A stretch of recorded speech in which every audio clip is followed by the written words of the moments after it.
Okay, let's talk about one single day, September 17th, 1862. Two American armies meet by a little creek in Maryland. The fight lasts for just 12 hours, but those 12 hours, they would change the entire course of the Civil War and really the course of the nation. So let's get into it. Take a look at this number. Just let it sink in. 22,727. What is that? That's the number of Americans killed, wounded, or just gone in one single day of fighting. To put that into perspective, that's more casualties than the War of 1812, the Mexican-American War, and the Spanish-American War combined. Just incredible. So you have to ask, right? How on earth did this happen? And more importantly, why does this one awful day matter so much? Why did it become this huge turning point in the Civil War? Well, that's what we're here to unpack. This is the story behind that staggering number. All right, part one, Lee's gamble. To really get Antietam, you first have to understand why the Confederates were even in Maryland. This was a huge deal. For the first time, Robert E. Lee brought the war north onto Union soil. And man, was it a gamble. So why take that risk? It wasn't just about winning one more fight. Lee was playing for the whole shebang. He wanted to take the war out of Virginia and into the North. He desperately needed supplies for his army, which was, pretty ragged at this point. But the big prize? A major victory on Union soil might convince Britain and France to officially recognize the Confederacy. That would have been a total game changer, maybe even ending the war. And just look at the mismatch here. On paper, this looks like a slam dunk for the Union. General George McClellan has something like 87,000 guys. Lee? He's got maybe 38,000, so more than 2 to 1. The Union Army is well supplied, well fed, and they're fighting on their home turf. This really should have been a quick and easy win for them. But as we all know, war is rarely that simple. And then something happens that you just can't make up. The Union gets this incredible stroke of luck. Two of their soldiers, they find a piece of paper on the ground wrapped around 3 cigars. And what is it? It's a copy of Lee's entire battle plan, Special Order 191. McClellan now knows everything. He knows Lee's army is divided. He knows where all the pieces are. It's literally the key to winning the war right then and there. But what does he do? He waits for 18 hours. And that delay, it gave Lee just enough time to figure out something was wrong and start scrambling. That hesitation would cost thousands of lives. Okay, on to part two, a day of carnage, starting with the morning. The thing about this battle is that it wasn't really one big fight. It was more like 3 separate bloody battles that happened one after another, and they weren't coordinated very well at all. It all kicks off at dawn, up on the northern end of the battlefield. This quote from Union General Joseph Hooker, wow, it just paints such a horrifying picture. Quote, "Every stalk of corn was cut as closely as could have been done with a knife." He's talking about a 24-acre cornfield, just a regular farmer's field. But for the next 4 hours, it's going to be anything but regular. It becomes an absolute killing ground. Yeah, just think about this for a second. The fighting starts at 5:30 in the morning. One officer later called it artillery hell. And this cornfield, it changed hands at least 15 times. 15. Can you imagine? It was just this brutal back and forth, pure chaos. And by 10 a.m., just a few hours in, there are already nearly 13,000 casualties. The corn, the men, everything was just shredded. All right, moving on to the midday fight. The cornfield up north has become this absolute bloody stalemate. So now the focus of the battle shifts to the center of the Confederate line. And right there in the middle is this sunken farm road, basically a natural trench. This quote from a Union sergeant, man, it is just chilling. "We were shooting them like sheep in a pen." For more than 3 hours, it was just wave after wave of Union attacks against the Confederates hunkered down in that road. The fighting was so close, so relentless, it's almost impossible for us to imagine how brutal it must have been. And that road would earn a new, infamous name that day, Bloody Lane. And you can see why.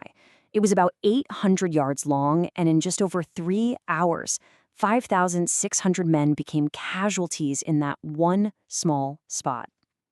There's a story, probably true, that the bodies were piled so deep in that road that you could walk from one end to the other without ever touching the ground. Just awful. But then, finally, the Union breaks through. The Confederate center just collapses. Lee's army is completely split in two, and it is right on the verge of being totally annihilated. This is it. This is the moment. The entire war could literally end right here, right now. So, what happens next? And the answer is absolutely nothing. McClellan hesitates. He freezes up. He's got nearly a third of his entire army, 2 fresh corps, thousands of men, just sitting there ready to go. But he's terrified that Lee is hiding some massive counterattack force. Which, by the way, he wasn't. It was a phantom. But McClellan's notorious caution gets the better of him, and just like that, the opportunity is lost. The best chance to end the war slips right through his fingers. So that brings us to the afternoon and the final phase of the battle. We're moving down to the southern end of the field now. The job here falls to Union General Ambrose Burnside and his corps. Their task sounds simple enough: cross a single stone bridge over Antietam Creek. This quote from a Confederate officer just perfectly sums up the absurdity of what happened next. He's basically saying, you could have waded across without getting your belt wet. And he was right. The creek was only about waist deep. But for hours, Burnside became obsessed with taking this one bridge, which was being defended by just 400 Georgians who had a great position up on the bluff. I mean, it's almost comical if it weren't so tragic. You've got these 400 Georgians holding off thousands of Union soldiers. The Union launches 3 separate assaults over 3 hours, and they keep getting thrown back. They finally take their bridge, but it costs them over 500 casualties to do it. And then, what do? They stop for 2 hours to bring up more ammo and get organized. Every second of that delay was a gift to Robert E. Lee.